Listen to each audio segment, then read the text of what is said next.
Hello, I'm Danny. And I'm Jake. And this is DC Talk.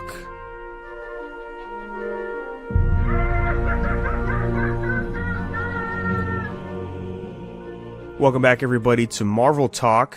It's me and Jake again today, but we're shaking it up. It's October, so you know what that means. Hype for Crisis on Infinite Earths Joker premiere. So that's right, DC Talk is today. So much DC. It's just, there's been so much news. So many photos have been coming out. Yeah, as we're approaching December coming up here, and the season's premiering this month, yeah, we're getting pretty hyped for Crisis on Infinite Earths. It all starts with Batwoman, right? That's the beginning of the whole thing.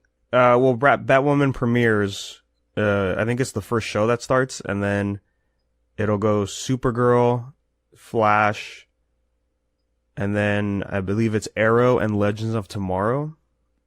And then Black Lightning fits in there somewhere. Oh, what? That's cool. I didn't know Black Lightning was gonna get in on it. That's neat. Yeah, I think the last time I heard for Black Lightning, I think it was gonna be they were gonna show up in there. Yeah, cool. Yeah, he's gonna show up. Man, they just need to confirm that announcement for the movie stuff, man. Or don't. Just leave it a surprise. Let us all be taken aback that you might do something as crazy as put movie characters in your TV show. Yeah, I would rather wait to see what they're gonna do. And I'm really fine for the hype right now, as is. So let's just talk about it right now. The hypest thing so far is we got the reveal of Brandon Routh in the suit, and man, he just looks so good. He nailed it, man. And I love going back on his Instagram over the last couple months, and he's been putting up some workout videos and stuff. So he's been putting in the time. That's real bulk under that suit, man. Yeah, and man, just again the quality of the suit, I'm really surprised. Especially for like a TV series. This is high praise for the costume designers. I don't think all the suits are horrible in the CW verse here. I like Arrow's suit's pretty good. Flash at one point had a phenomenal suit for season 4. Yeah, season 4 was probably the top tier of the suits. I gotta say I like Supergirl's costume designs. Like she's got good stuff. I did too. Well, yeah, I think I like her new one too a lot. It's very Man of Steel. But like there's that good shot right at the Daily Planet of Brandon Routh and Tyler Hoechlin, both in their Superman suits, and I don't mind Tyler's suit. I think it looks fine in the show, but like standing next to the Kingdom Come suit, it just looks so different. It's wildly different, which I guess kind of works to differentiate the two Supermans. His is very similar to Kara's on the show because hers kind of has the same texture. Yeah, and they've got like the same like cape attachment deal going on. Yeah, like where it's right at the top of the symbol on the corners. But man, the Kingdom Come suit though. Whew. And speaking of that Daily Planet, Brandon Routh posted a photo of himself in full Clark Kent.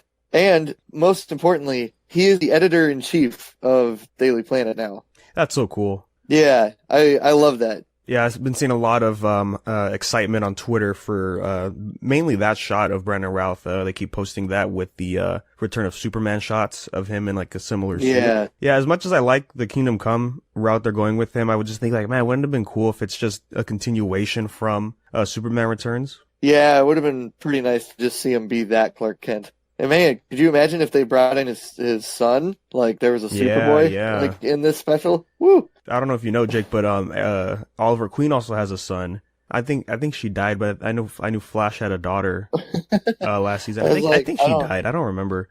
What was her name? Vibe? No, Vibe is the guy. No, her name was Nora Allen, and her hero name was Excess. Excess. Oh, yeah. jeez. Yeah, that name was just a little too much. You could almost say it was in excess of. I think I've made this joke before. Never mind. Yeah. But where I'm getting at is I think it'd be pretty cool if we got both their kids. If we could get both their kids on the show. Oh, that would be awesome. And then do a Super Sons type of deal. Oh, that would have been great. That'd be cool to see. You could have had like Arrow Kid and Superboy as characters. Would have been awesome. That's pretty much the biggest news, other than we did get the set photo with Tom Welling. I forget her name that played Lois. It's the one who played Lois Lane. Yeah, I don't remember her name, but we got their photo, and that looked pretty great. And then there's was there a shot of them with one of the other actors? Was it Tyler Hoechlin?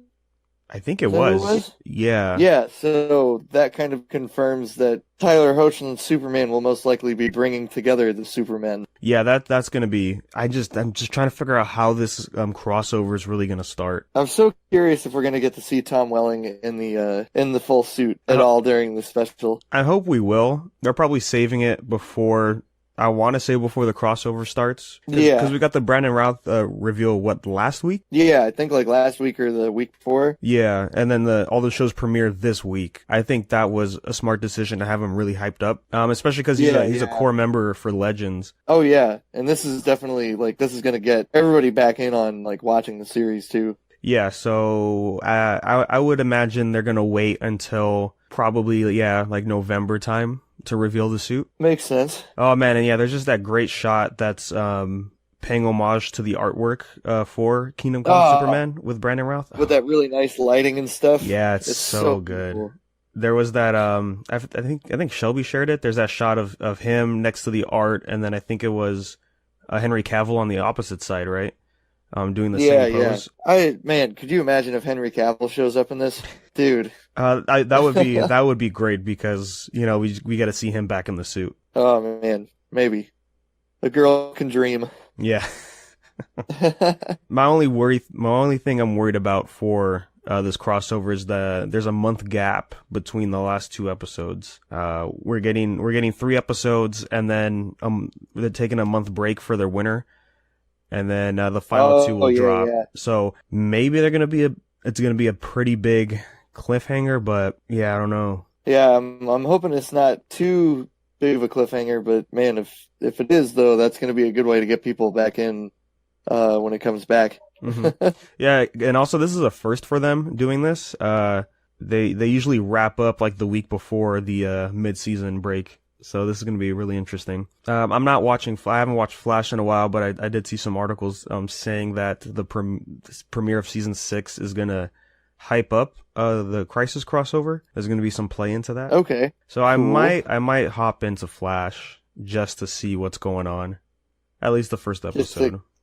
Just to get a sense of where they're headed type thing. Yeah. Let me know what you think when you do. Yeah, I'll let you know, man, for sure. Yeah. Other news was we did see, I guess Kevin Conroy was on set and he took a selfie with somebody and he's rocking a beard. So I wonder if he's going to be active as Batman or if he's retired. Yeah, I'm kind of leaning towards that he might be retired. Because I think DC's probably still a little too hey, let's not really show Batman on the shows yet. Yeah. It would be a trip if it just ended up being Batman Beyond. Oh my god. Oh yeah. Get who's it? Terry, right? If he shows up. Terry McGinnis, bro. Yeah, because the CW's been very on the low end. We've only gotten things like the guy over in Gotham, or they'll do the horns with their hands. And then they did say Batman during the crossover, only because Batwoman's there. But I think other than that, there's really nothing else too big about this crossover. Yeah, I think that's about it. I haven't really heard too much other news. Just a lot of rumors.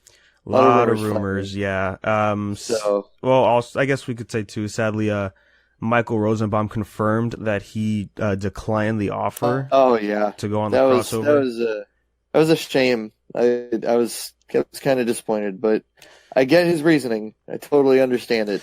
Yeah, so he went to Twitter to say basically it was they didn't know when they were gonna be filming. They didn't know what his role was gonna be, and they didn't give him a price, right, for the cameo. Yeah, they couldn't even confirm a pay rate for him. So, which is sad. I think on the CW's end, they're like, well, let's just get him for the news. I think was the biggest thing. Like, if we can get him, a big Smallville reunion back on the show, that would bump our numbers up right now. Oh yeah, if we could confirm it, but then they probably didn't have any logistics worked out. It kind of sounds like they didn't even have a spot for him in the script. Yeah, because I think Supergirl's Lex Luthor is going to be playing a role. Yeah, the guy from 2.5 Men. Oh, is it? It's the guy who plays opposite Charlie Sheen. I'm pretty sure. Oh, I think you're right. Which is hilarious that he's playing Lex Luthor. What's with I can't believe it. These past few Lex Luthors have been interesting picks. Yeah, John Cryer. Yeah. Yep, that's his name. Yeah, he Man, looks different bald. What a weird choice. Yeah, because I didn't watch Supergirl either. I've only been watching Arrow. Season 1 of Supergirl is good. I like season 1. Yeah, that's where you could stop, I guess. Yeah. I mean, there's some fun. There's some fun stuff. You know, we get like the Legendaries? Legionnaires? The Legionnaires, excuse me. Yeah. Yeah, because the Legion of Superheroes shows up, I think. Yeah. I mean, Mon-El's pretty cool as a character when he first showed up. Oh, Mon-El was great. Yeah, I like him. You have to really slog through some stuff though to get to Mon-El. Yeah. Oh man. When he returned to the show though, he was rocking his suit, and I was like, oh, this is pretty good. But then he changed his outfit into it was like an inverted color Superman suit, and I was like, yeah, I like the other one before. It was a different take on him. It's like the one that's bright. Like the one that's all mostly red, right? Yeah, it's a red suit with a blue cape, and he has the chest plate, but it's blank. Yeah, like there's no symbol on it. I'm looking at a picture of it right now. Man, that's a nice suit. Mm-hmm. It's good stuff, man. But yeah, no word on. I don't think anything else yet, really. No, there's just been like, hey, look, here's what this character would look like on the crossover. A lot of photoshopping. Yeah. I would like the Smallville Green Arrow to show up. I think that'd be pretty cool. Hopefully he's not too busy with This Is Us. I'd love to see him pop up. That would be great. It would be this would be stretching the imagination hardcore, but if they could bring back Smallville Hawkeye or Hawkman and Dr. Fate. Yeah. Like man, that whole crossover episode was such a trip. Yeah, and I just watched that recently too. It was man, what a time. Couldn't believe it was the guy from Stargate. Yeah, when I was watching it, I looked at him like, that guy looks familiar. It's wild. I'm like, he's the nerdy guy. I pulled up the tweet from Rosenbaum, and he said, yeah, no script, no idea what he's doing, no date for the shoots, basically no money, and they told him we have to know now, which I think that plays into the whole, like, we need to announce this as soon as possible. Yeah, that kind of sounds like it. Like, it's like, we gotta put your name in a news story. We got to get the hype. That's disappointing to hear. I guess if the role was that small, maybe it could still happen later, like if they work it out. But yeah, we'll see, because I think they're shooting now for the crossover. Yeah. As I saw on Stephen Amell's, I think, Instagram. Oh, and okay. You know what? They did reveal one more character. Oh yeah. Yeah. It's what's her name? Kara's sister, Alex Danvers. Her actress.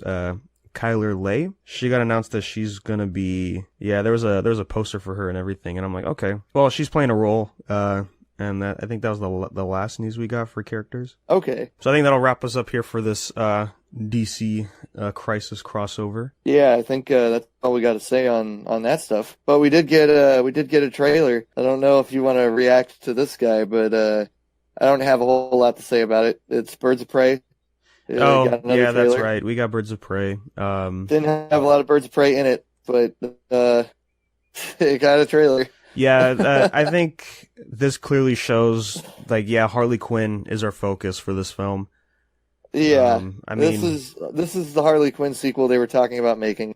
Mm-hmm. I don't think this was ever planned as Birds of Prey at any point. Well, didn't they revealed the official posters, right? Didn't one of them say Birds of Prey and the Emancipation of Harley Quinn?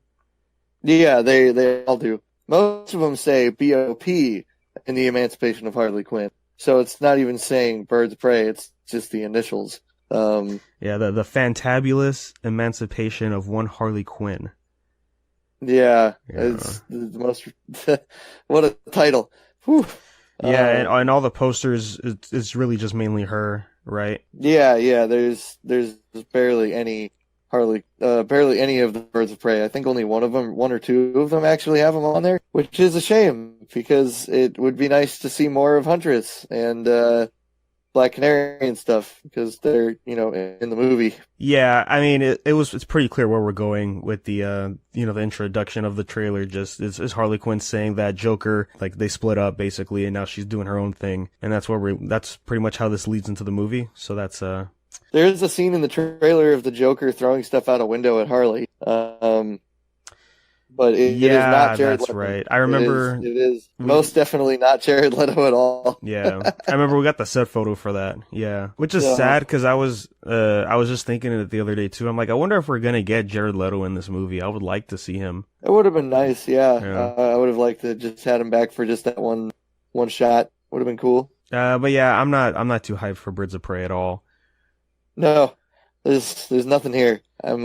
Man, it's just like it's coming off of Aquaman, then Shazam, and then what we're about to talk about, Joker, and then going to Birds of Prey is just like a complete 180 in the quality like they've been keeping up. So, but I tend to feel like this is like the last vestiges of the Suicide Squad stuff. You know what I mean? Well, we're getting James Gunn's Suicide Squad, which is also going to have Margot Robbie as Harley Quinn. So we got the full cast announcement, and I think we even had a set photo of the cast, of most of the cast together.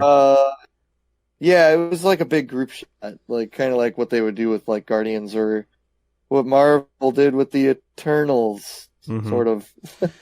my only problem with it was like, oh, okay, so this isn't a reboot then, like they've been saying. Like, there's no way they're gonna do a reboot.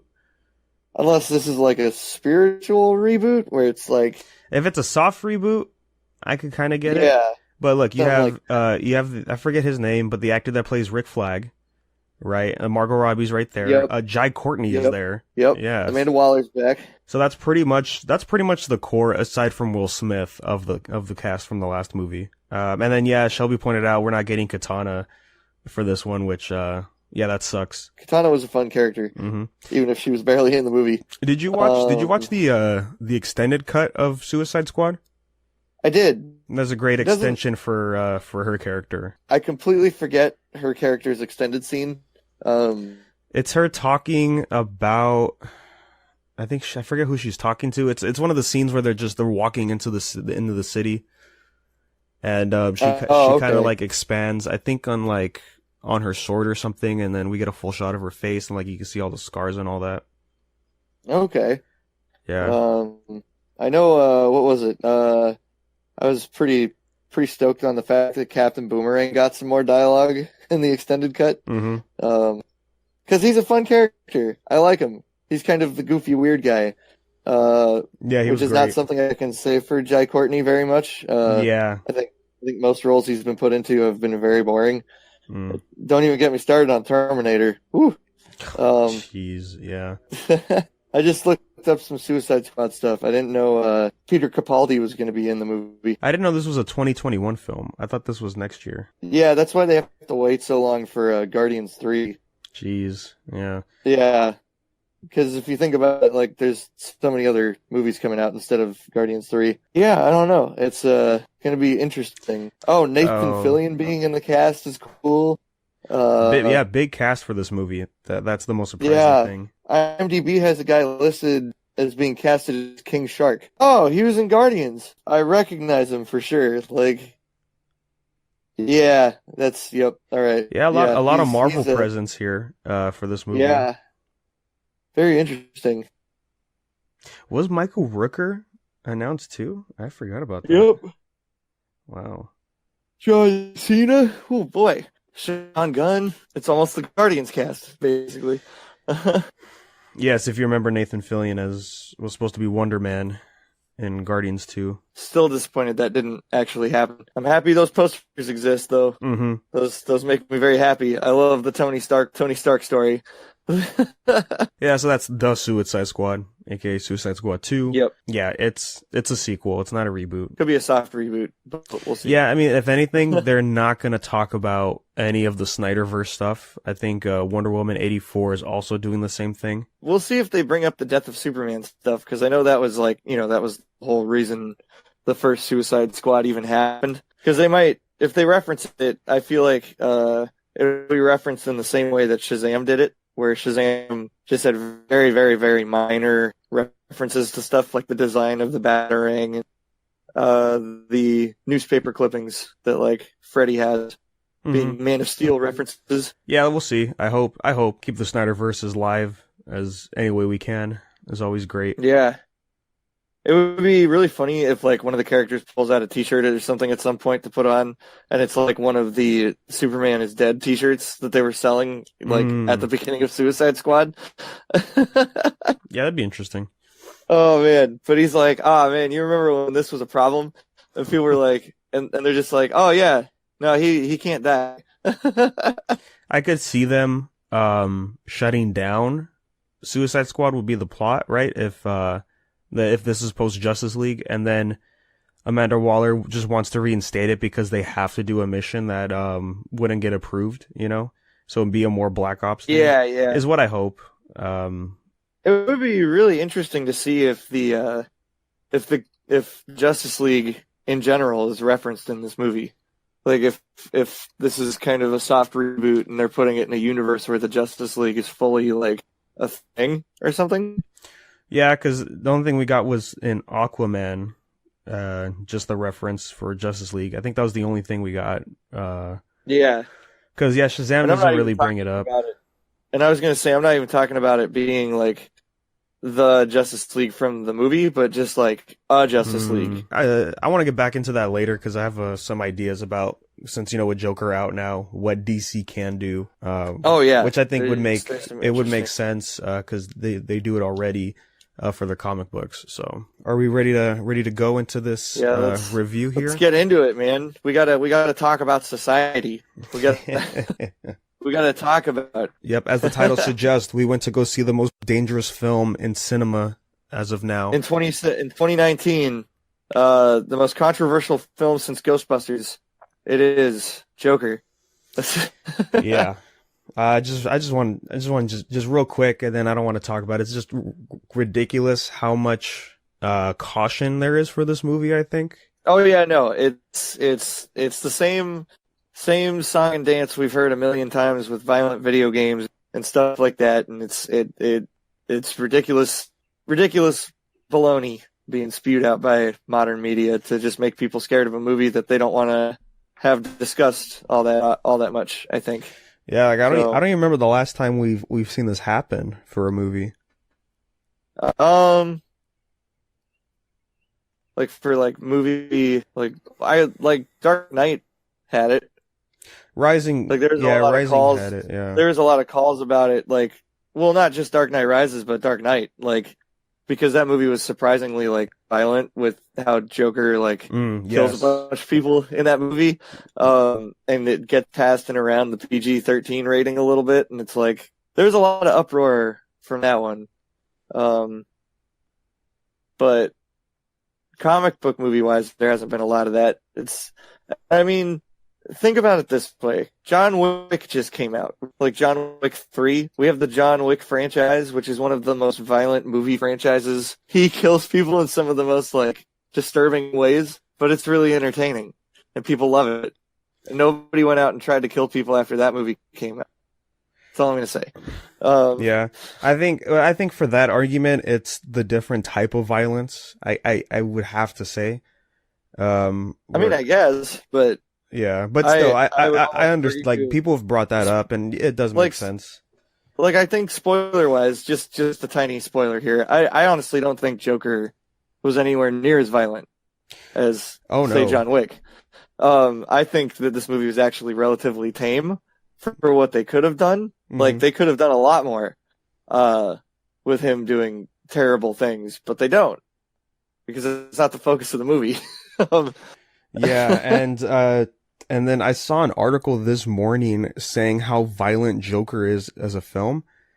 And I was like, but it's not. Yeah, it's really it's really not. Like, did they see Deadpool? I don't know. It's as violent as some lower rate horror movies that are out currently too. I don't know. It all seems like a bunch of silly stuff being said. I'd say that if you like good movies and you want to see a really good movie that's well directed, well shot, and well acted, go check this one out. It's not a happy movie. It's not a feel-good film. So if you want to see something kind of nihilistic, this is cool. If you're not into that kind of thing, which I totally understand because normally I'm not, But this movie was just so good on a technical level that I was able to look past that.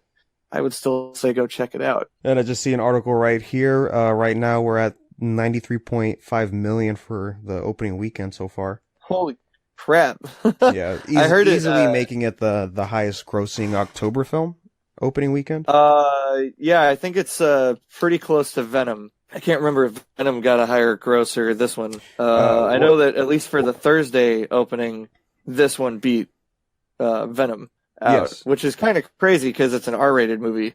That's right. This is R-rated. Yes. Yeah. So it does have a little bit of a more Okay, so Venom's opening weekend was 80 million, and yeah, Joker hit the 93.5 as of now. wow. Holy crap. I think Joker is going to be a wild success. It's going to be crazy. They've already made back their budget, which was only 60 million. Yeah. Which is crazy. Like the fact that it was only made for 60 million. And hey, fun fact, Birds of Prey is also only made for 55 million. Yeah. So that's kind of interesting. It kind of explains the costume design, but But yeah, anyways, yeah, okay, so let's get into it. Jake, what was your first impressions before coming into this movie? So from seeing the trailers and stuff, and from hearing about it way back, I wasn't really sure how I felt about a Joker movie. That was just solely Joker. And when I had first heard about the idea that it was going to be kind of Scorsese inspired, and this was like before any trailers or footage was even out, I kind of didn't really know what to make of it. And then the costume got leaked online in some pictures, and I was like, oh, that looks kind of weird. I'm not really sure if I'm into it. But then more set photos got leaked that kind of gave a better frame of reference for what was going on and what the time period kind of was. And then that made the costume make more sense. And then when we finally got the full trailer, I was into it 100%. But I gotta say, those opening, like that weird opening teaser that had just Joaquin Phoenix with screen test footage, I think is what it was. Oh, yeah. Like laughing in front of a camera and then slowly shifting to the painted version of his face. I think it was like a Super Bowl ad, was where it was first shown. But that one was super weird, and that one definitely, like, I was like, oh, this is going to be a different kind of comic book movie. And I would almost argue that it's almost not a comic book movie. Yeah, I can agree with that. Yeah, but the ending, oh man, the ending, boy. I don't know if I want to talk about that first and just get it out of the way, or if because I want to know your thoughts on the ending, man. I don't know if I asked you about it. No, yeah, we haven't really talked about the movie yet, so yeah. So should we just skip to that? Can we just talk about that real quick? Just right off the bat, like break structure a little bit. But overall, yeah, I think my reaction to this movie was one of skepticism at first, but then slowly fell into the marketing and stuff. And then obviously with all the hullabaloo coming out right next to it, I was like, well, now I have to see it. Yeah, as for me, yeah, same boat. I wasn't really interested in a Joker origin movie. You know, I was like, this is yeah, I guess, do we really need this? You know, and especially because we just had Leto's Joker, and I'm like, we're getting another Joker. You know, all the questions about this movie, and then yeah, I saw the teasers and stuff, and I'm like, okay, we're getting interesting here, but I still wasn't kind of sold. And then yeah, we got more trailers, and then yeah, all this controversy for the film. You know, the fact that I've only really heard or seen positive reviews for the movie, like a lot of them, I was like, okay, Yeah. why don't I go check it out? You know, I think Joaquin Phoenix is great. We'll hop in, see what this movie's all about. Yeah, it was totally worth it. Yeah, it's 100%. I really don't want to talk about too much of the movie before getting into spoilers, because I feel like a lot of the movie is so twisty and turny that it's impossible to kind of talk about most of it without spoiling it. But I just got to say, overall, I highly recommend this if you're a fan of good movies, good cinema. It's amazing to think that this was the same person that made the Hangover series. Crazy, right? I can kind of see it from the stylistic point of like Hangover 3 compared to this movie because they're shot very similarly. And like a lot of the color usage is very similar. You're right. Like I remember Hangover 3 being very monotone in its colors and stuff, like being very low key and like a lot more drab because it was kind of the saddest of the three in a lot of ways.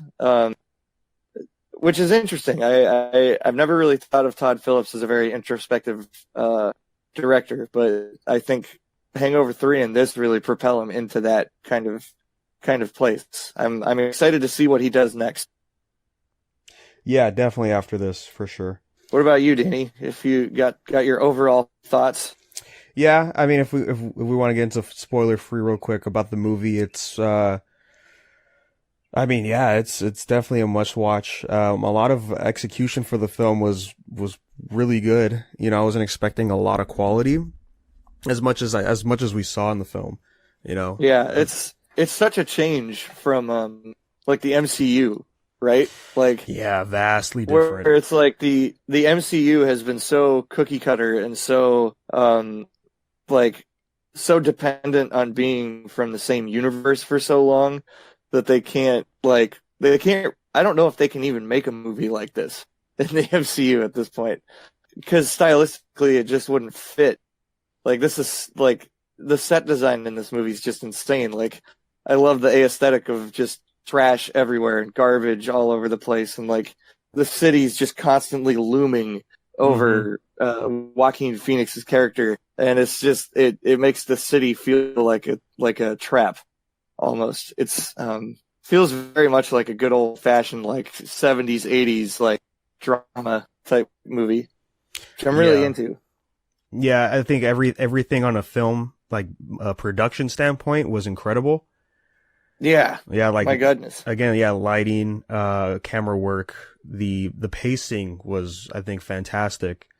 Oh yeah, I loved it. Like it kept me glued to the screen the entire time. Like, oh yeah, there wasn't a moment where I wasn't like completely enraptured with what was going on.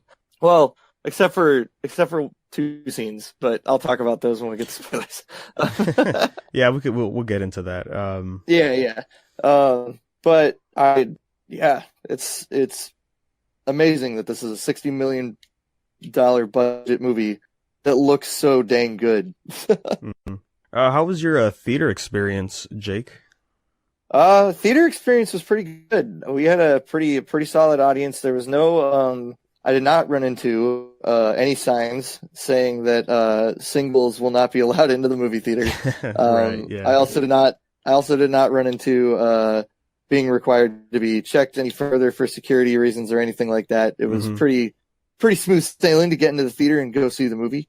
I went with my friend Ben to go see it, and he's one to go with me to a lot of midnight premieres of stuff and everything, which we did see it midnight premiere, well, quote unquote midnight premiere. We saw it Thursday screening. And then and man, for a Thursday screening, they had like 35 showings across like 4 screens. It was crazy. Like, Joker bought out this movie theater for screenings. So there was no trouble getting seats, but like every screening ended up filling up, which I thought was super impressive. Our audience was pretty into the movie. They were laughing at some parts. They were cheering along at some other parts. We had one awkward part where a guy clapped for no reason. It's kind of like, what? Okay. Very similar to something Joker does in the movie, which is one of my favorite parts. But we'll talk about that in a minute. But yeah, no, it was a good time, good experience, real smooth. Nice. How was yours? Yeah, I went on a Friday night. Pretty sizable, not packed. There was a few empty seats, but still, like, majority of the theater was full. Yeah, no troubles with like any security or anything. You just walked in like a normal theater. You know, we had one guy. At first, I thought it was the movie, but it was this guy that was doing Joaquin Phoenix's laugh. He did it twice in the film. Yeah, I was at the first time he did it. I'm like, I heard it, and he was like in the back corner, and I thought, I'm like, no, this theater doesn't do like this kind of dynamic audio. And then he did it a second time. Isn't in the system. Yeah, and then he did it a second time, and I was like, oh, okay, no, it's this guy. I'm like, whatever. He didn't. It wasn't a big deal, but still, I was like, why are we doing this, guy? Come on. He didn't have like a duffel bag with him or nothing, right? No. But yeah, there was laughter as well for certain scenes that we'll get into. That I think is a interesting point to take out of this movie is that there are some comedic bits that you laugh at in here for sure. Yeah, there's parts where you giggle and it's and I'm not sure if it's completely like, one of those nervous kind of laughs or if it's a normal laughing, where you're enjoying it. Sometimes it's a little hard to tell with this movie. Definitely gives you that emotional roller coaster feel. We definitely had some just like laughs for like comedic bits. There were audible like I guess like gasps and then like oh no's from some people during certain moments with Joker in the movie. Yeah, there was a few of those. With a whole like being actually worried about the character bit. Yeah. And then we had an applause at the end of our showing. Theater stood up and clapped for the movie. So I was like, hey, there you go. Nice. We didn't really get that. Somebody tried to start and then it just died off real fast. Yeah. Oh man, that poor guy. Yeah, it's not the same on a Friday, I guess. I guess not. I don't know. But yeah, I would wholeheartedly recommend this if you want more superhero movies or comic book movies that ascend to a level above what we've been getting recently. Go see this. Tell Warner Brothers that this is the kind of stuff you want to see. Let them know. Yeah, because this was great.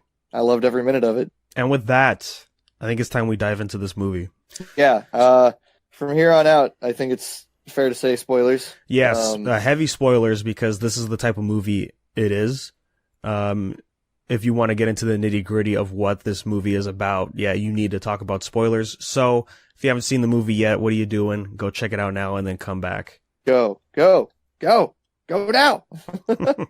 All right, so you want to start off spoilers with a big scene. I gotta get it out of the way, man. The final, not obviously while he's on the show, but the alleyway nonsense.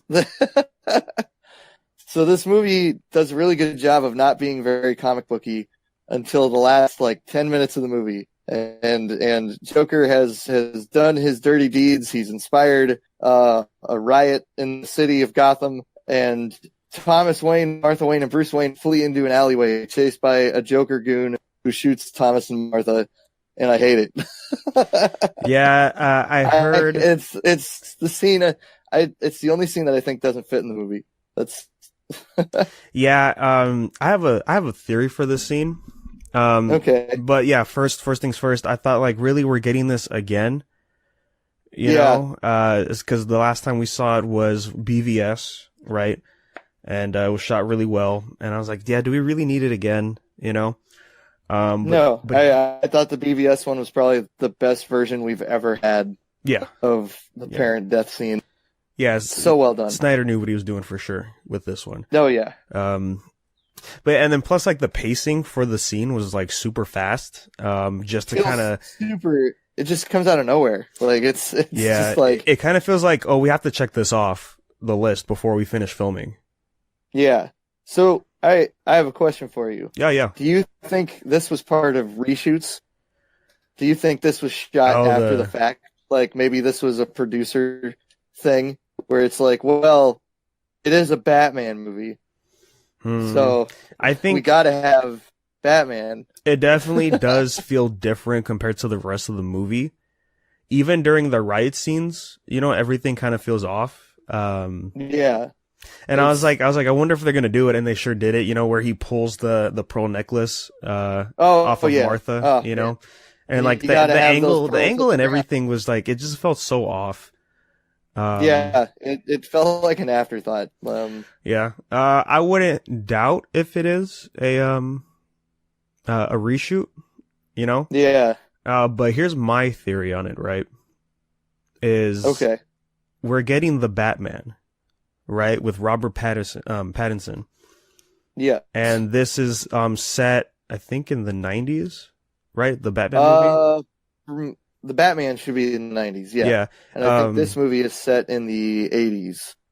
Oh, is it the 80s? Okay. I'm pretty sure it's the 80s because they talk about, having videotapes and Yeah, that's right. like, Okay. it does appear that it may be in the 70s and 80s, like it's kind of a cross between the two. Yeah. Well, I was thinking that they would try to connect this to the Batman.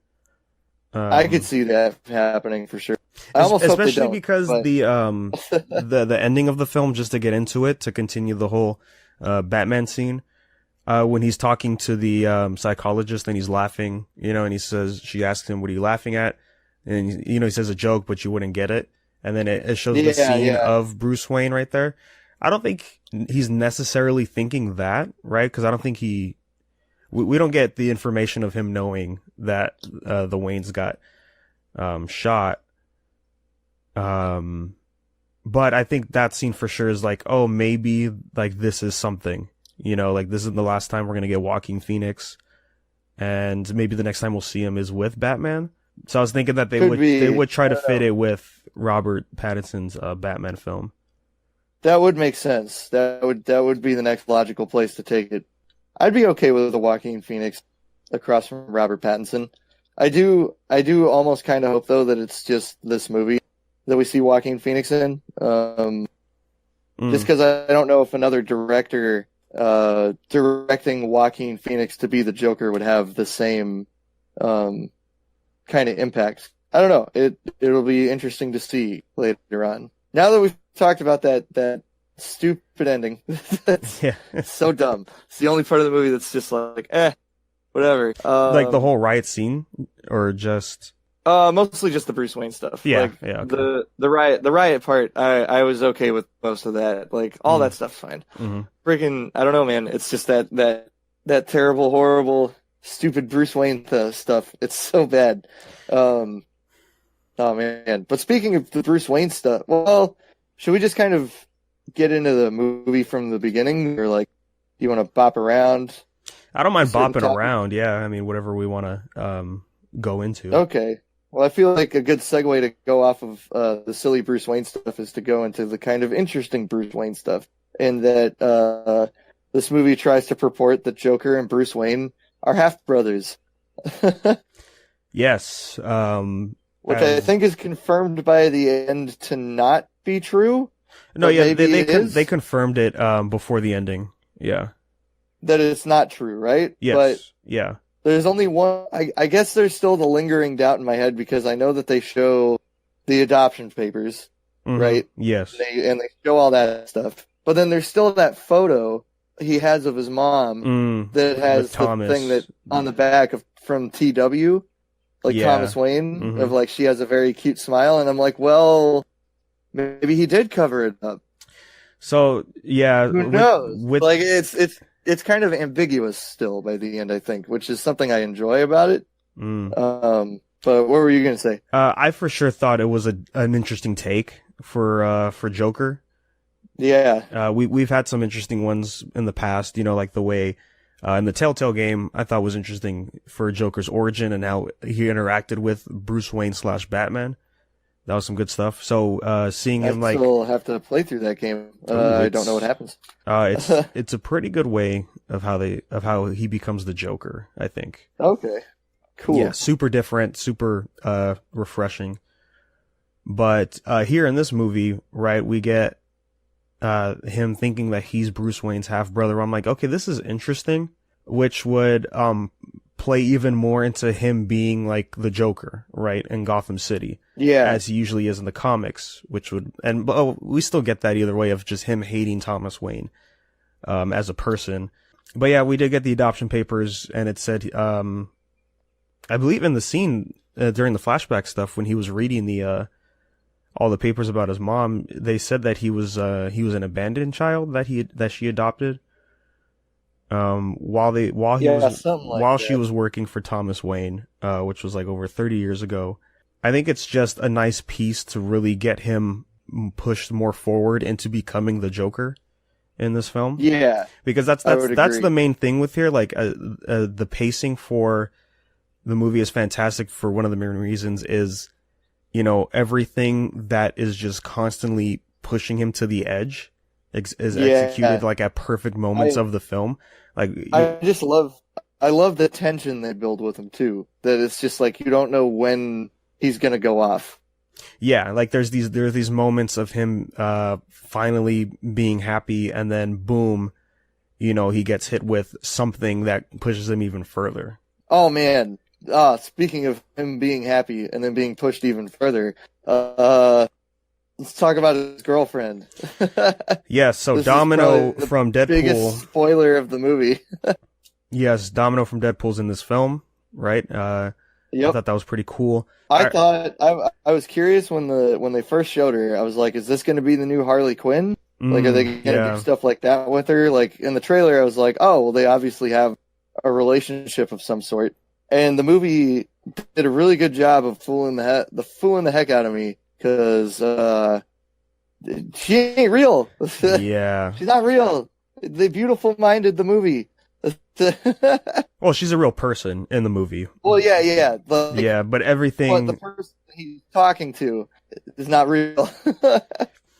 Yeah, so she is his neighbor from down the hall. They live in like this apartment unit, and they interacted once in the elevator. Yeah, he kind of just does like this bit when they get out of the elevator of like him shooting himself because like this building is old, it sucks, Gotham sucks. And yeah, she smiles at him, and that, you know, he starts to get a little levity out of it. And yeah, like we see her interact with Arthur slowly throughout the film, you know, a few scenes here Yep. and there. And then the shot where he's just sitting on the couch. What just happened? The reveal, right, that he was adopted, I believe. I think that I'm was trying it, to right? remember if it was right there or if it's after he goes and tries to talk to Thomas Wayne at like the dinner thing. Well, I think after think the it's dinner right scene after. isn't it the adoption things at the Oh yeah, he goes straight to there. well, he actually Okay. goes straight to, I guess, what would be Arkham Asylum or something. Yeah. Because we find out that his mom is actually crazy as well. Arkham State Hospital. Yes, that's what it is, yeah. But yeah, it turns out that he was never actually talking to her, even the scene at the door. Which Yeah, that scene which actually is gave such us a a trip. laugh in the theater, which was yeah, I thought it was a Yeah, pretty good that joke. that scene got a good guffaw out of people at my showing. Hmm. But yeah, the thing that keyed me off to it that made me kind of question it before the twist was just that we didn't see her daughter like at all. Yeah, we only saw her the one time when Arthur was following her from the school to her job. Yeah. And obviously in the elevator. Well, I mean, yeah, post elevator stuff. Yeah. Yeah, post elevator, it's only when he follows Mhm. her. And man, the fact that he thought he ran into her apartment and smooched her right after his very first kill. Hmm. Um, And see, in the trailer, when I saw that, I was like, oh, this is post him turning into Joker. You know? Yeah, that's what I thought too, but it for sure was not. A lot of good hoodwinks with the trailer, with Yeah. the imagery they used and stuff. I think they had a clever way of setting it up to make certain things look like they were happening in other places. Hmm. Yeah, one of the things I thought of was during the hospital scene when Arthur's mother was hospitalized, and you know they're both there. The one thing I thought, I'm like, yeah, Yeah. where is her daughter? You know, it's like pretty late at night kind of thing. It's like her kid should be there, right? Like I feel Yeah. like babysitters probably aren't too easy to come by in Gotham City. Hmm. And yeah, I've seen people point out that like we really didn't get any development with her. Is one hint yeah, I that don't she's not think real. But I think, to be fair, we don't really need that for this film. You know? No, and it would be kind of silly to waste the time on the character doing that. Mhm. Yeah. Then you also run the risk of her having to interact with other characters if she's on screen for too long. Yes. which would ruin the illusion. You know what I mean? Like if other characters had come up to Arthur while they were out doing stuff and there was actually like full dialogue and things, I don't think the effect would have been as jarring. You wouldn't have had that sixth sense moment. And I have to say, for me, I don't know when you realized when it was that it was all fake, but pretty much right up to the moment when she said you're in the wrong apartment, where I was like, oh. Yeah, no, it took me that long. Like I suspected there was something off about it, but it didn't really click until that scene. Yeah, because where he looked super creepy. My goodness. Mm-hmm. And yeah, because like when she freaked out, like, oh my God, you know, I thought, I'm like, oh yeah, because you know he's wearing a hood. It's late at night. What is he doing in the middle of the night at her place, and right? It's like when she says your name's Arthur, right? And I'm like, oh no, yeah, oh no. And then it makes me think back to like the scene at the comedy club when he does his first bit. Mm-hmm. And he's looking to her and laughing at her and stuff while she's listening, but she's not even there. And I'm like, oh, this poor guy. Oh, this guy. Yeah, really, like, yeah, that reveal scene was really executed, like, fantastically. Yeah. Like, wow. Super well done. Mm-hmm. Very much like The Machinist. I don't know if you've ever seen that one with Christian Bale. It's very, very similar to the ending of that movie. But this was halfway through the movie, which is crazy. Like, this is like normally a twist you'd see at the end of a film. Mm-hmm. But instead they're like, no, let's put it in the middle. Yeah, like, wow. So it kind of builds you up, and then it's like, wow, where else can we possibly go from here? Like, where could you possibly take it after this point? Mm-hmm. And then they take it way further, to a point where I'm almost questioning a lot of what does happen at the end, if it was actually real or not. Yeah. Yeah, after that point, you're kind of like, what does actually happen here? But I gotta say, I love the scene, like, to kind of come off the comedy club bit. I love the first scene of him in the comedy club where he's listening to another comic. Yes. And he's laughing at all the wrong times. Like, that scene was probably what nailed who the Joker is for me the most in this movie. Like, yeah, well done. I liked a lot of what they did with Arthur in this film. Yeah. One of the things I thought, I'm like, yeah, that makes total sense, is Arthur smokes a lot in this movie, you know? Yeah. Makes total sense, right? You know, it's a pretty shitty time for Gotham. He needs the nicotine to really, like, calm down because, you know, as we find out in the movie, he had severe head injuries, and that's what gives him his laugh, right? He has, like, this nervous laugh that's uncontrollable for him. Which is it's an actual disorder. Yes. I found out. Like, it's a real one. I don't remember the name, but it's real. Mm-hmm. Look it up. I thought, I'm like, yeah, that's actually a really good approach for his laugh. Yeah, I loved that. Because I think it's very telling that at the very beginning of the movie, you get one scene of him painting up and doing, like, the clown thing, and then we get the big cut to him at the psychiatry office, and he's doing the laugh. My first thought was, oh no. Oh, this is so over the top. This is so silly. Why are they doing this? And then they get to, like, the scene where he gives the lady the card on the bus, and I'm like, oh, now I get it. Mm-hmm. Now that scene at the beginning makes it, like, it's completely 180'd. Like, oh my goodness. Yeah, I think that bus scene is probably the best you could probably introduce his condition.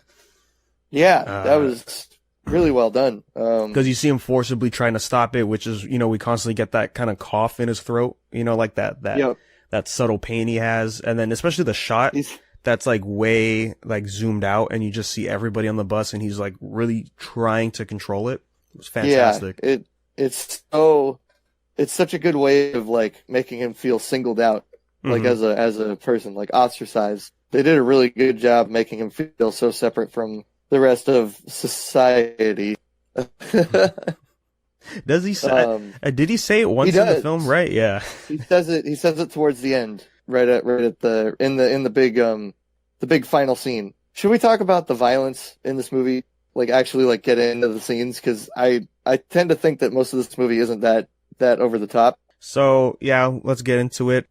It's more of just character development in this film. There's really nothing too crazy. I mean, sure, he gets beat up in a few scenes early on in the film. Yes. And then we do see him pull out the gun that he got from his coworker to kill these guys. Who, by the way, we're going to probably do bad things to that lady. Yes, and the Joker kind of saves her in a way. And then they're also were they employees or they were students? Something related to Wayne Industries. They were right? like interns or something, like stockbrokers or something. Mm-hmm. It was never really made clear, but they were related to Wayne Industries in some way. Yes, which plays a huge part in this film. And also just since we're talking about it, this is the only time Arthur actually did anything in the film aside from the final moment. And just to see all the news and newspapers continually talking about this vigilante clown when he only had one incident, I thought was interesting. Yeah. I mean, there is one other incident, but it never really, it doesn't tie back into anything except for getting back at his coworker. Yeah. But as far as society is concerned, as Gotham is concerned, we only had the one instance on the train, and that was it. Which is probably, if we're going to talk about... there could... I mean, okay, so here's my thing, right? We don't know necessarily if he did do other stuff or not, because at some point, hallucinations begin to ensue, right? So I've also been wondering quite a bit if he killed the neighbor. That's something that I've been wondering about, and I think that it's left ambiguous. Like in the apartment? Yeah, like when he breaks into her place and she realizes, like he's realizing that she's not, she hasn't like actually been interacting with him this whole time. Okay. There's the very next shot is him on the couch laughing, right, and like smoking a cigarette and stuff. Then there's like police sirens outside that pull up to the building because you get the lights in like the window and stuff. So I'm very curious if that ties back into it at all, but I don't know. Maybe. But who knows? That's one of those ambiguous parts where it's like, did he kill her? Did he kill the kid? We don't know. Yeah. Okay. But I think as far as the vigilante clown, nothing else really happens. Like it's only really the one part where he kills, like in that way. Like he doesn't go and try and find the kids that beat him up at the beginning and get revenge on them. No, which I actually thought it was those kids on the bus or on the train. Yeah, at first that's what I was thinking too. But I think it's interesting that not only do the kids at the beginning, who are also obviously of his social status, like the poor side of Gotham, beat the crap out of him and kick his butt, but so do the rich kids. Nobody likes Joker. Just further proving how much of a wild place Gotham is. Just there's chaos at every level, not just at like it's not just one section that's to blame of stuff. The big scene for this movie, which is the other source of violence. Is this the scene in his apartment or the scene at the end of the movie? Oh, that's right. I forgot. No, I'm thinking of the end of the movie. Okay, because I think the scene in his apartment is much, much, much darker. Yes. But also kind of funny, which... we got some laughs, too. Probably the most Joker moment in the whole movie. So, basically, Joker is at his apartment, and he's getting ready for, set it up. Joker got videotaped at his first stand-up bit, where he failed horribly. And then Robert De Niro's character, who's a talk show host, thought it was funny, so he wanted to bring Joker on, essentially make fun of him. And at this point in the film, he's just getting ready for that first showing with Robert De Niro's character on TV. And his clown friends come over that he works with, and one of them is the guy who gave him the gun. So he gets really mad at him, and then he kills him. So it's really brutal. It's a very brutal death scene. It's yes. Oh boy. I was pretty, it was pretty rough. I was like, wow, he takes out a pair of scissors, gets him in the eye, and then smashes his head against a wall. Boy, howdy. What a death. Yeah, it just, when it happened, it just went so quick. It's crazy. Yeah. And so there's something I think really works about it, is that it just kind of comes out of nowhere in a way. Do you want to explain the funny part of this scene? So there was 2 laughs in my theater for this. Okay. The first one was the shot right after he killed him, and it went over to his other coworker. Yeah, and just him and the little person. Yes, him in the corner, like really scared. We got a laugh out of that. Yeah, that was great. Yeah, Arthur just being like super nonchalant. He's like, "I'm not gonna hurt you, man. Why don't you just get out of here?" And as he tries to leave, he can't reach the top lock, the chain. This part had my whole theater laughing like crazy. Oh yeah.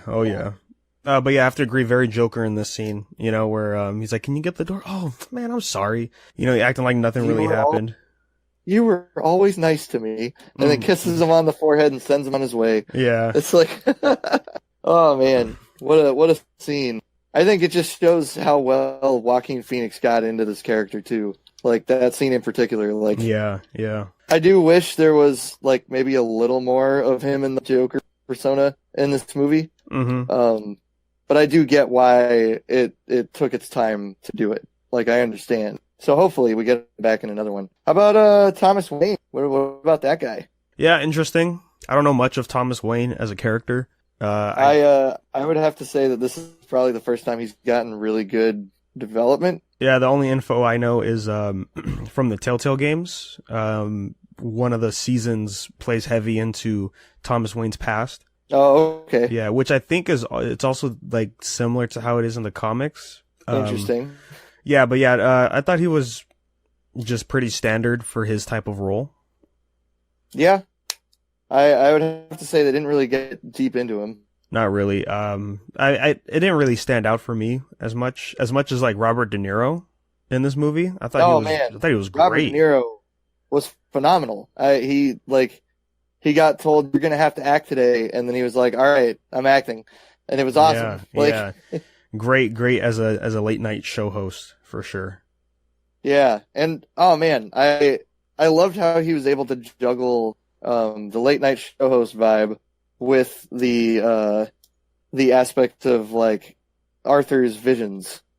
You know what I mean? Yeah. He was able to do a really good job of being both versions of that character.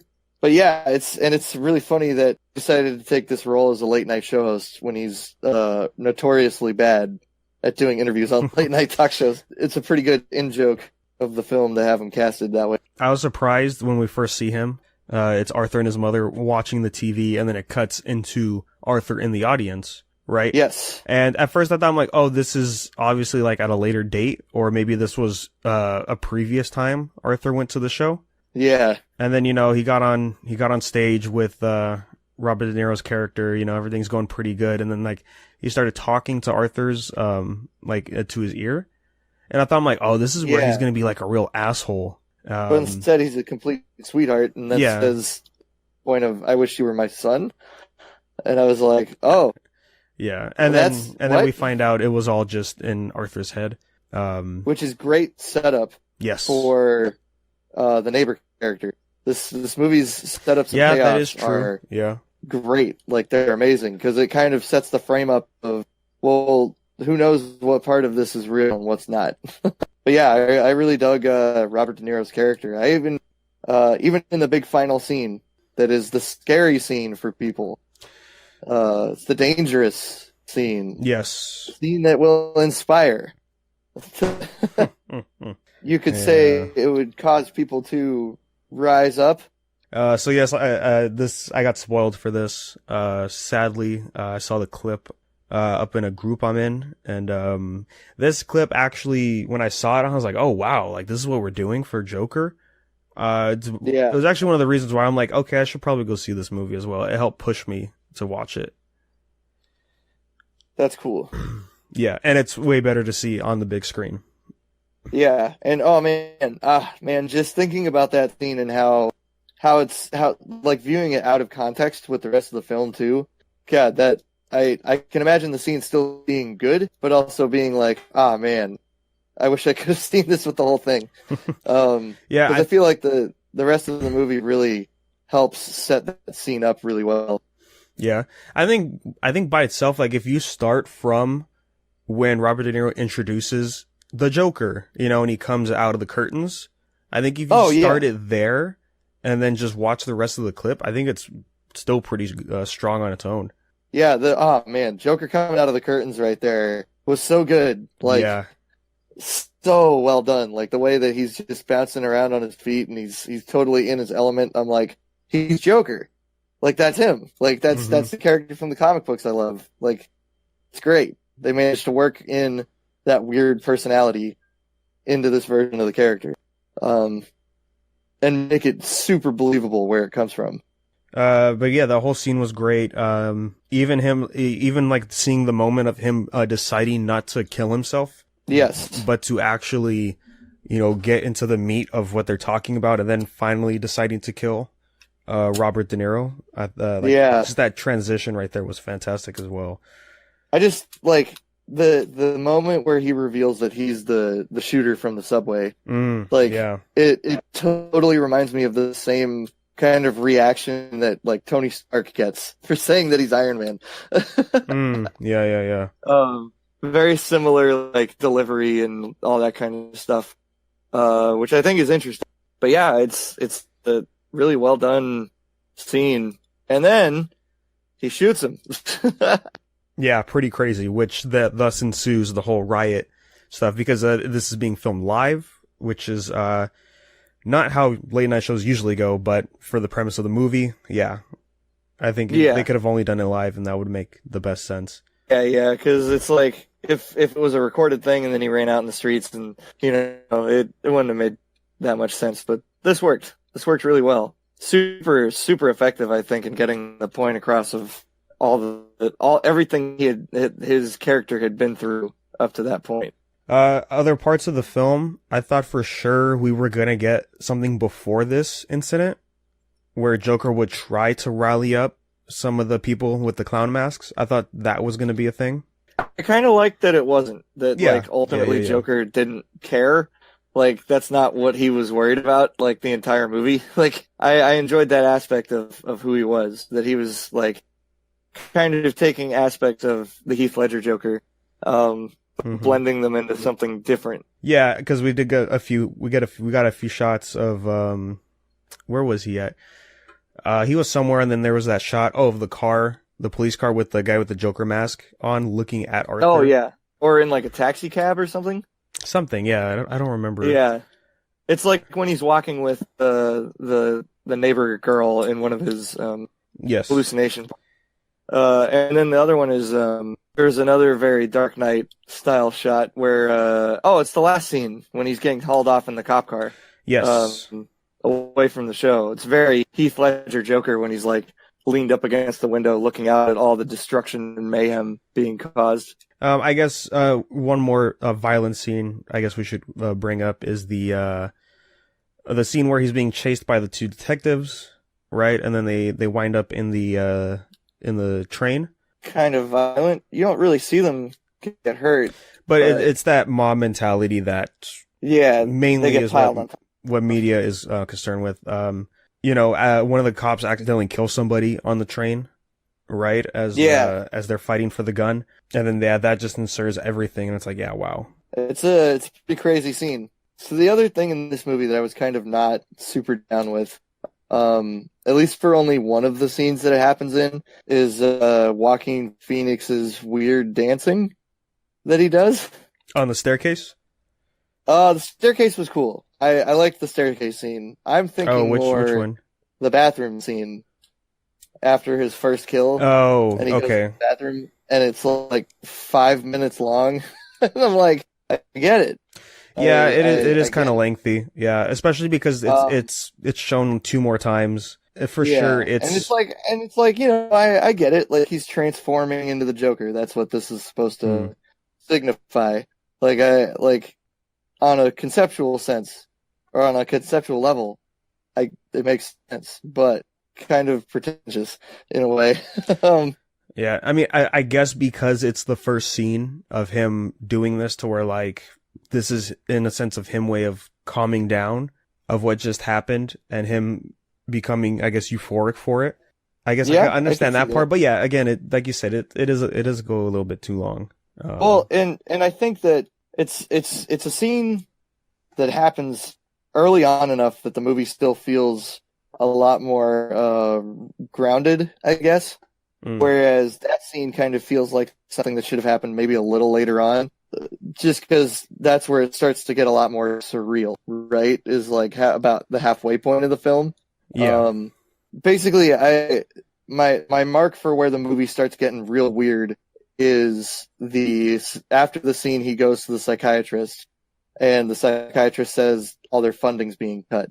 Mm-hmm. And he's like, well, then where am I going to get my medication? I think basically from that point on is where it starts getting super crazy.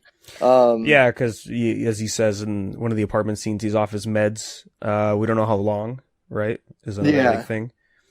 And he's really wigging out his coworkers. Like, Mm-hmm. Yeah, oh, yeah, I yeah. stopped taking my medication. Cool, man. Cool.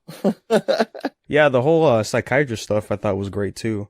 Yeah, Especially with I thought, that shot we get of his notebook, you know?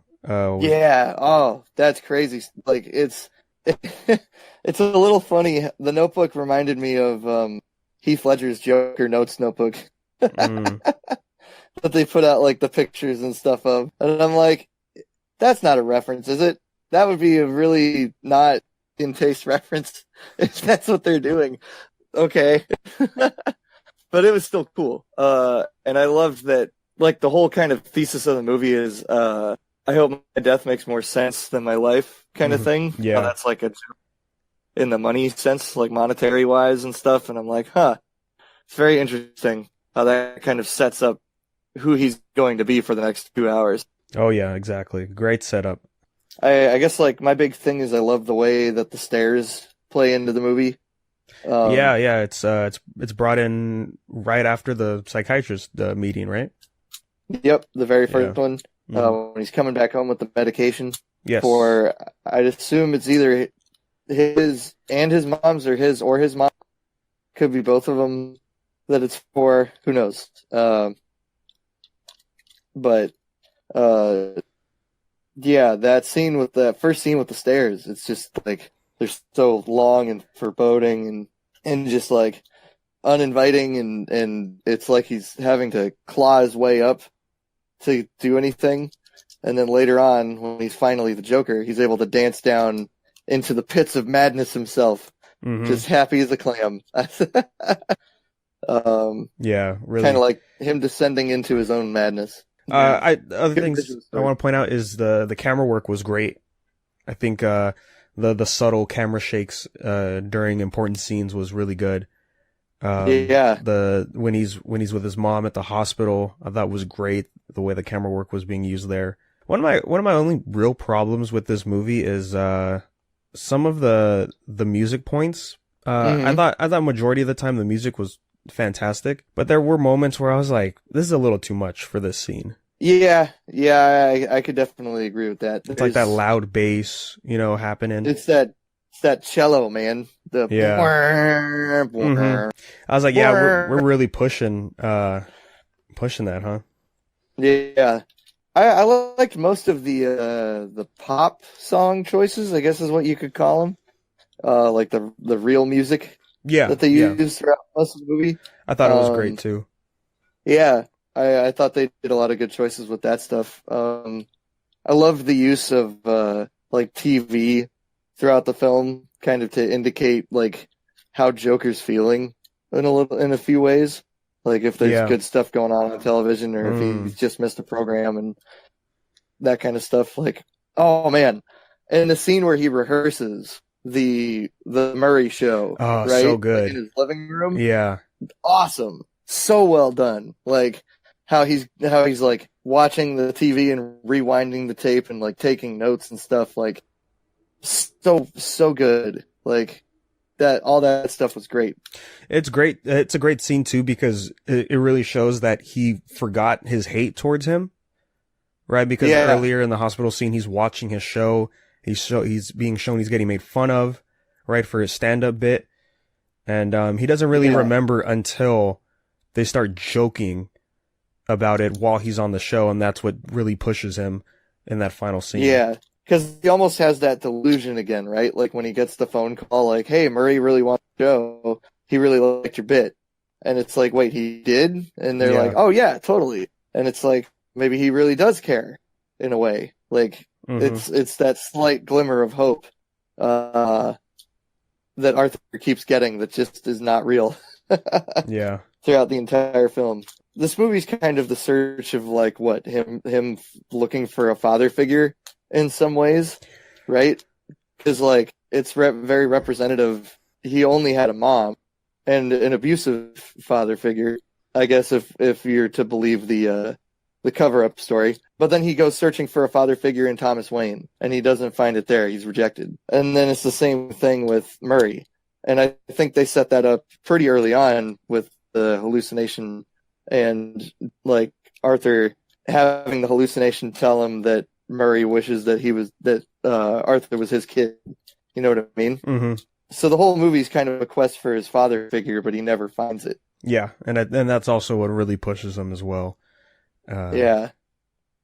Oh, well, and also the fact that he found out his mom isn't his real mom, and that she's crazy as well, and that kind of makes him go downhill. Because I think he really just wants just like a nice family kind of thing. So I mean, other than that, I don't really know what else to the psychiatrist scene. I saw it with a friend, and he was like, I'm kind of glad it wasn't Harley Quinn that was interviewing him right there. I think that would have been too much. I think it's interesting that it both begins and ends with a psychiatry scene. Like it kind of is like the whole thing could be maybe in his head. Who knows? Some like Shutter Island kind of stuff. Oh yeah, like full on Shutter Island. Like the kid, the autistic kid was just looking at a snow globe the whole time. You know, that kind of stuff. But I don't know. I think this movie was great. I had a wonderful time watching it, and I totally get why this movie wouldn't be for some people because it is very dark. Yes. It deals with very heavy subject matter, like incredibly heavy, dense stuff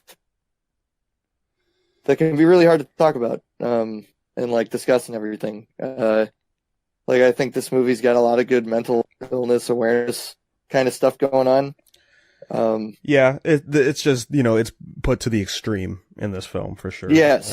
Which 100%, which is totally appropriate, because Gotham is an extreme version of a shitty city, and thus making Arthur an extreme version of a case like this in a New York style environment. Yeah, I was going to say it's essentially supposed to be like the worst parts of LA, New York, and Chicago, like put together.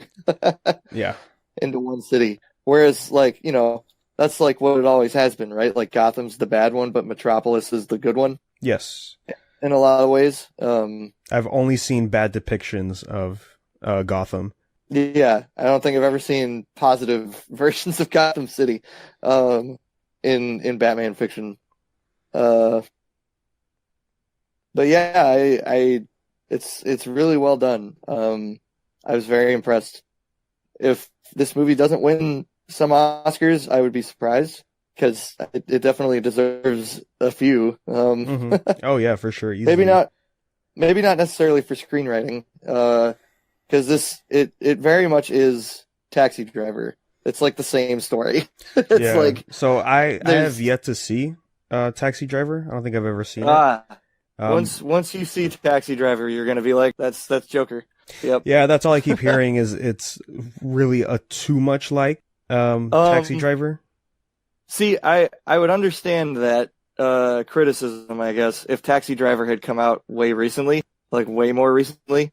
Yeah. But Taxi Driver came out in the 70s, which means in a lot of people's minds, you're not going to know that movie, especially a lot of younger people who are going to be going to see I'd say 17 to like 22 probably won't know Taxi Driver unless they're huge film buffs, like me. That's why I've seen it, because Right. I went out of my way to watch it. It's not a pleasant movie. That one is also far more violent than this movie ever could dream to be. So get ready for that when you're watching it. I think that this movie coming out now still works, and I think that it being so close to Taxi Driver is fine. I don't necessarily see that as a critique, because I mean, think about it this way, right? Like, there's the superhero genre formula, and then you could say that Taxi Driver is like its own genre, like the Dirty City type of movie, I guess you could call it, almost in noir style. But I think that saying that the stories are similar might just be pointing out that they both use very similar tropes, rather than their stories are carbon copied. But they're very similar, regardless. Just beautifully done, well executed, great acting from Joaquin Phoenix. And might I say, Joaquin Phoenix was looking unbelievably disgusting in this. Anytime he had his shirt off, holy crap. Yeah. He looked so gross, which was awesome. I think that added so much to his character. It was great. And yeah, throughout the film, I was wondering whether or not his teeth are those really Joaquin Phoenix's teeth or not. Oh yeah, because they were unnaturally like big and weird, and very interesting how they made him look. Yeah, the whole every time they showed his back or his ribs, and I was like, like very like machinist type of feels. Oh, you know what other scene got a good laugh in my theater? I just remembered when he goes and he's dancing for the kids at the hospital. Yeah, and that's right. and then he awkwardly drops his gun on the ground. Oh man, that had me laughing so hard. I was like, oh boy, that's good stuff. Yeah, that was a good bit. Yeah, and I wasn't really expecting any laughter moments in the movie, I don't think. Yeah. I was definitely I was taken aback that there was a few moments of levity throughout this movie. Mm-hmm.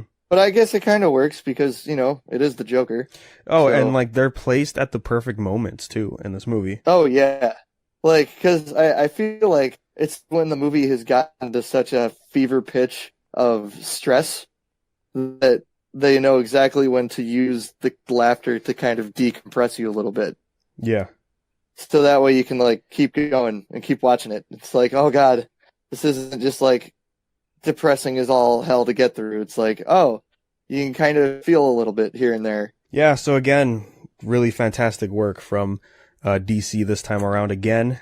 Wait, hold on. This is the first movie with Alfred with a mustache. Oh. The first time Alfred has had a mustache in a film movie. I had to point it out. When Alfred popped up to save Bruce from Joker at the fence, I was like, this is great. He's totally Alfred 100%. Mm-hmm. This dude deserves to be Alfred in another movie, and I'm sad that he probably won't be. Yeah, I mean, if there's no Joker 2, we're probably never seeing any of these casts again, right? So yeah, I would assume that my assumption is that this is going to be the only one with this version of the character, which is okay with me. I'm completely fine with that. Yeah, I'm kind of fine. I would, if anything, I would like I said earlier, if it would be connected to the Batman, but yeah, the timelines don't add up. Unfortunate. We'll see. But I do gotta say, I loved the beginning and ending presentation of this film, because it's like my two favorite movies of this year now both have 70s intros and exits. This and Once Upon a Time in Hollywood. Yeah, I still need to go see that. Oh, you haven't seen that yet? No. You got to get on that. It's not in many theaters anymore. Yeah. Which is too bad. Because being able to see that back to back with this would probably make for a really weird flashback. Oh, yeah. I wanted to bring this back up. I think what DC is doing now in the comics, I think is pretty smart. They have their mainline universe stuff. Okay. Right? And then they have stuff that's not set in that universe, where they're just stories to talk about. And they're indicated on the cover of the issues. it'll either say DC Universe in red, or it'll say, I forget what it says in blue, but that indicates whether or not it's like in canon with their universe that's going on right now. Oh, interesting. That's cool. Yeah, so the red stuff's not connected, right? So that way you don't have to worry about other movies and all, or other comics and all that. Yeah, And, that makes sense. You know, since this movie came out, and everyone's hyped for, you know, Birds of Prey and all that, everybody's is like, yeah, DC's doing a good job of this. Like, keep it up. We don't need a connected universe for DC. I disagree. I think they could still pull off a connected universe, and as well as do these one-offs as well. Oh yeah, I think they could do both if they wanted to, and I think there's indications that they probably still are. Especially with the fact that like Margot Robbie is being carried over not just to one but two different movies. Yeah. After Suicide Squad, and like obviously Shazam is still going to be connected in some way to the overall universe. Going forward, it may not be as sequels. Explicit as everybody wants. Like it's not going to be MCU like hammer over the head. Like. Yeah, I mean, I still think people put it a little too high where they think like the MCU is super connected. It's not as connected in the films as people would like to think. It's connected to a point where they reference each other. Yeah, all the time. You know, it's Family Guy connected. Let's put it that way. Okay. It's connected like Family Guy is. You know what? I'm saying it here, folks. The MCU has become the Family Guy of comic book movies. There you go. Hot take. Well, yeah, I think the MCU is definitely more of a TV series than a film series. Very much so. As far as the approach goes. But I do think, yes, I think since Civil War, people have had this impression that it's super connected because I think Shelby mentioned it at one point on the show where it's like, we've seen these characters like consistent. You know, we saw Tom Holland's Spider-Man every year since Civil War, you know? Yeah. So I think that's where people are getting confused. Because if you go back and watch Phase 2 and it's like, yeah, where's everybody at in each other's films? You know, you don't really see. Yeah, that. Right. Like it's like we're all kind of like, oh, well, they connected with Avengers, but like now nobody's gonna show up for like helping Thor out with the Dark Elves and that kind of stuff. Yeah. Yeah, I remember that being a big complaint happening with a lot of Phase 2. But back at the time, I personally didn't mind that because I was like, it gives me a break from having all of the people in the, and I get to just focus on one guy. And see how his life is going at this point. Like, yeah, you could drop in other people here and there if you wanted to, but I don't need to see them necessarily. Yeah, which is, I think, like Shazam is people, it's like it's not connected. I'm like, well, I mean, it's connected, you know, with the references and all that, but I think films like that is fine. You could save the crossovers for Shazam, important moments. Personally, I think Shazam handled it perfectly. Like they knew exactly how much of the rest of the universe to sprinkle in there. I would even say that Aquaman did the same thing. Like just having like slight references back to Justice League and Steppenwolf and all that kind of stuff. I was like, this is like the perfect amount on top of extraneous detail that I need. Like the perfect amount of world building. Just a little bit. Just on the top. Yeah, so I think DC can totally continue the DCEU as well as doing the whole one-offs with the whole worlds of DC, as they say. Yeah, I would agree. I definitely think that would be probably the best way to go. It'll be curious if they figure out a way to what is it? If they figure out a way to actually separate the movies as they're like being released, to be like, this is something you should watch if you want to know what's going on, but this is another one you don't have to watch, but you can still watch it to be entertained. Yeah, type thing. I think, like I said, what they do with their comics, I think they could just easily do that. Yeah, I would agree with that. Even as much as the Joker didn't have it right in the beginning, the whole DC intro. Oh yeah, no, I guess it didn't. I don't really remember the comic book weird thing that they do that's kind of like the Marvel logo, but it's not. Yeah. Yeah, they didn't do that at the beginning of this one. Maybe that's one way to do it. Oh, right, because this one did the 70s Warner Brother intro. Oh, yes, that's right. That's right. This one went for a completely different way to intro the movie. You know, that could be how they do it. Like the ones that aren't connected just don't have that, like the CGI Justice League Unlimited intro that they have on it now. Mm-hmm. Like, yeah, it makes sense. They just keep that off of it. This is the first non-connected movie from DC. I'd be okay with them doing something like that. Like all the non-connected movies just have something super creative going on with their intros. Mm-hmm. That would be kind of nice. All I know is that I'm entirely in love with the fact that DC is just like, screw it. Everybody gets to actually like make movies how they want to make them. We're not gonna get in their face about making the films. Yeah, because as we saw, that was the set and downfall for like Justice League and all that. Excuse me. Yeah. And I would say that's the number one issue with the MCU right now is that directors don't get to make their movies. Like look at Edgar Wright with Ant-Man.